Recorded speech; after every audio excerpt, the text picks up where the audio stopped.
সেই মাননীয় স্বরাষ্ট্রমন্ত্রী ইচ্ছায় হোক অথবা অনিচ্ছায় হোক স্পষ্ট ভাষায় পবিত্র সংসদে দাঁড়িয়ে বলে দিয়েছে, নির্বাচন যদি পিছিয়ে যায় এই কারণে আমরা জুলাই সনদে স্বাক্ষর করেছিলাম।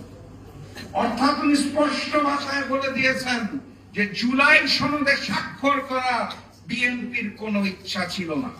ওনার এই বক্তব্যের মাধ্যমে প্রমাণ হয়েছে বাংলাদেশের বর্তমান প্রধানমন্ত্রী, মাননীয় প্রধানমন্ত্রী জনাব তারেক রহমান যখন নির্বাচনী প্রচারণায় হ্যাঁ ভোটের পক্ষে ভোট চেয়েছিলেন, উনি তাহলে ওই সময় মিথ্যাচার করেছিলেন। উনি যদি সত্যি সত্যি হ্যাঁ ভোটের পক্ষে ভোট চেয়ে থাকতেন, তাহলে ওনার প্রধান এবং দায়িত্ব যেটা ছিল সেটা হচ্ছে ক্ষমতায় আসার পর সংবিধান সংস্কার পরিষদের সদস্য হিসেবে শপথ গ্রহণ করা এবং জুলাই সনদকে বাস্তবায়ন করা।